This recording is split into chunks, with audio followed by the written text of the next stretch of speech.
Yes, magandang gabi sa ating lahat. Ang title ko ngayon, ang pag-usapan natin, may pag-asa pa ba ang ating bayang Pilipinas sa mga ganitong sitwasyon, korupsyon, pag-aabuso sa kapangyarihan? Wag nating pag-usapan muna yung mga politika. Ano? Dahil yan yung nakakasira sa ating yung politika na yan.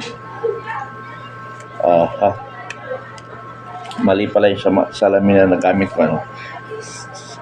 Wait a minute.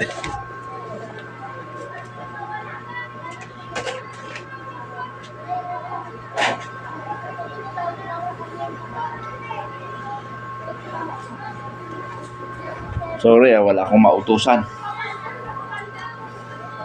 So, ito, nasa malinaw dahil pwede pambasa. Okay.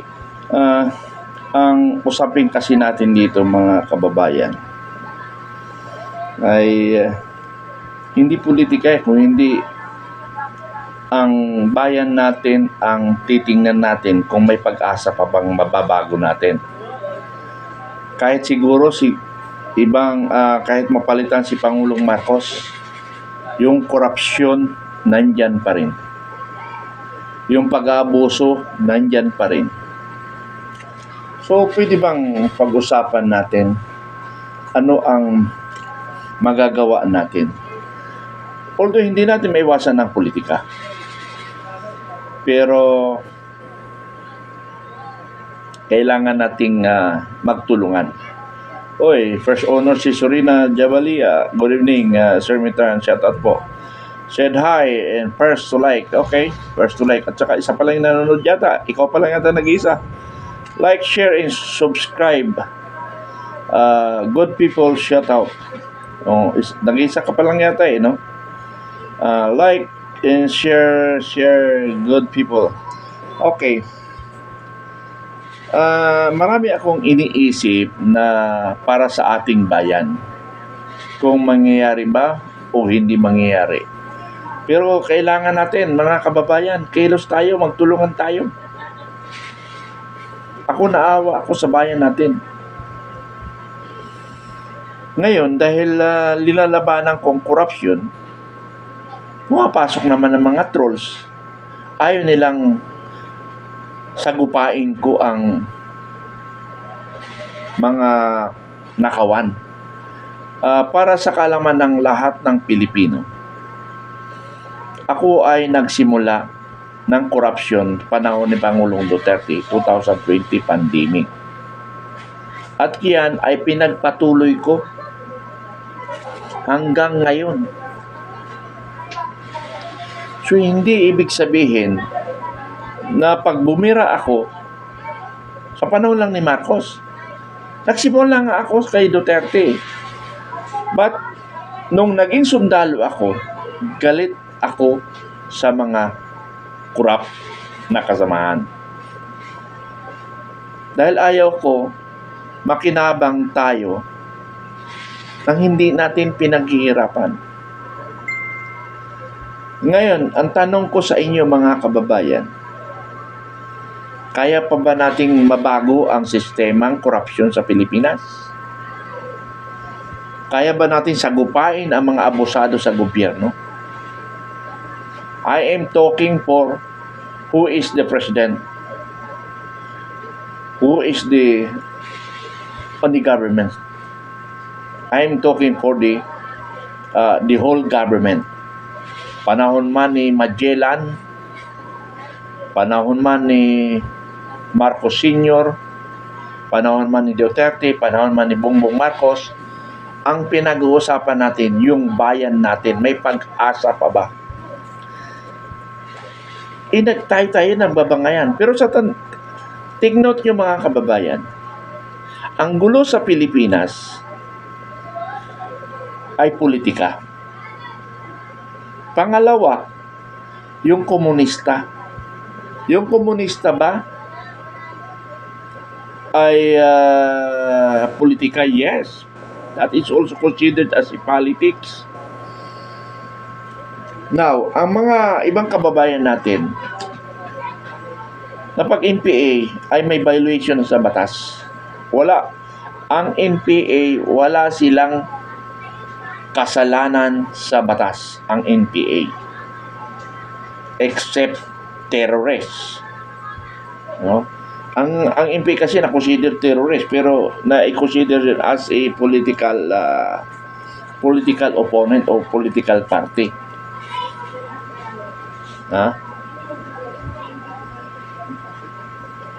Sa dahilanan na magulo tayo dahil nga sa politika at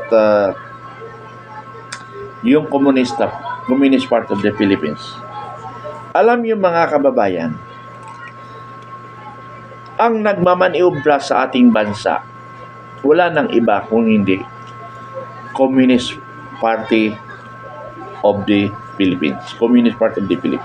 Yan yung nagpapakilos sa Pilipinas. Kumbaga sila rin ang nag-neutralize. Pero normally, ang intention talaga nila maging komunista ang ating bansa. Hindi pa rin sila tumitigil dyan na hindi nila kakayanin ang Philippine government to be a communist. Oy, Sorina, ikaw na pala dito. Oy, si Sorina pa rin pang mag-isa, no? Yung pagkakulong ni General Palparan, it's also a maneuver of the communists. And normally, ang communist at saka liberal party, minsan nagkakasundo yan. Yung liberal party, base sa mga information natin, yan ay gamit ng CIA, ang United States Intelligence. Nilalaro tayo. Tayo naman ay nagpapalaro. Ulitin ko, ang nagpakulong kay General Palparan is a Communist Party of the Philippines. Ang nagpakulong kay Duterte is Communist Party of the Philippines. Ang nagpahirap sa panahon ni Marcos Sr., it's Communist Party of the Philippines. Ngayon, dahil weak leadership tayo, nilalaro tayo ng Communist Party of the Philippines. Mga kababayan, naintindihan nyo ba ang problema ng ating bansa? O nakikisaw-saw lang tayo sa politika?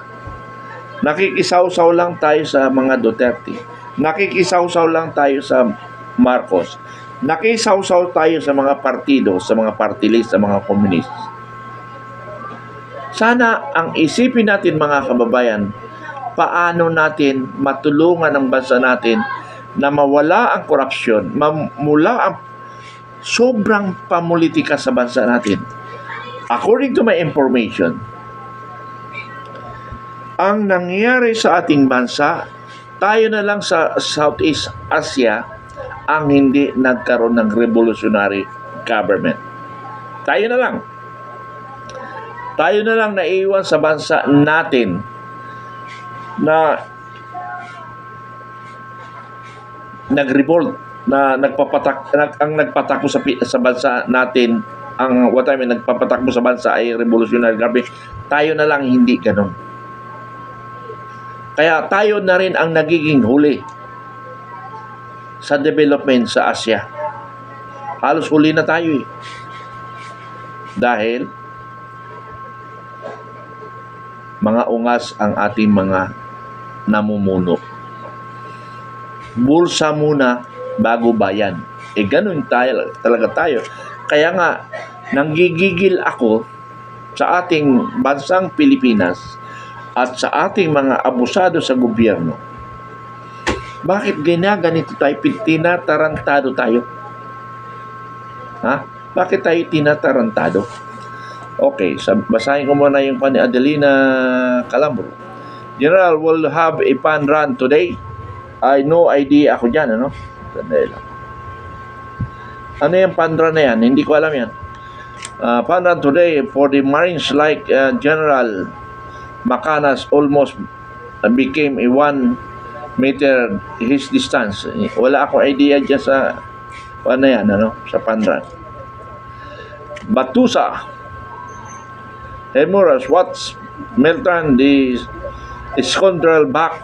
That's what we are talking about, not the communists. The communists are gone. They are because communists really miss up. Let's talk about school drill. Ha? Ano ang gusto mong ipalabas, Batusa?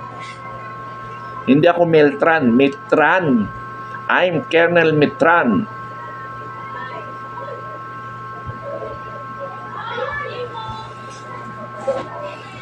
Iyon ang gusto kong topic mo na communist eh. Ha? Ngayon, you do not interested for the communists. Pwede ka umalis. Kasi nga, nakikita ko,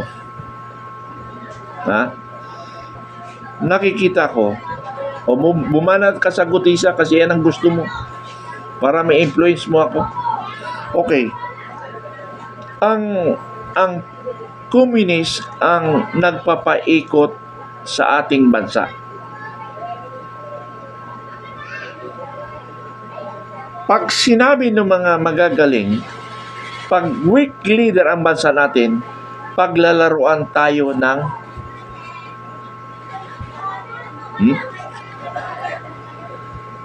paglalaroan tayo ng komunista. Ngayon, tinan mo yung komunista, ginagamit na ngayon ng PNP, ginagamit ngayon ng AEP for their purpose. Oy, Batusay, ano yung pag-usapan natin Gutisa? Apurado ka eh. Pang-ending ko yun. Ha? Pwede rin pag-usapan natin mamaya, anong gusto mong mangyari kay Gutisa? Batusay. Erickson, good evening, Colonel Mitran. Watching from Vancouver, Canada. Keep up the good work, sir. Wala pa namang ginagawa. Pero, I am fighting for corruption. Diyan ako galit sa corruption dahil yan yung nagpapahirap sa ating bansa. At yan ang corruption na topic natin sa Pilipinas. Kaya nga nagkakalunod tayo. Tingnan mo ang bansa natin. Naging common na lang yung baha. Naging common na lang yung bahain ng tao. Naging common na lang yung nakawan. So lahat yan, common na lang. Para bang hindi na normal sa atin. Parang, what I mean, parang yan na yung pinaka-normal natin. Ha? Mamaya yung Gutesa ang pag-uusapan natin. Kasi last topic yan eh.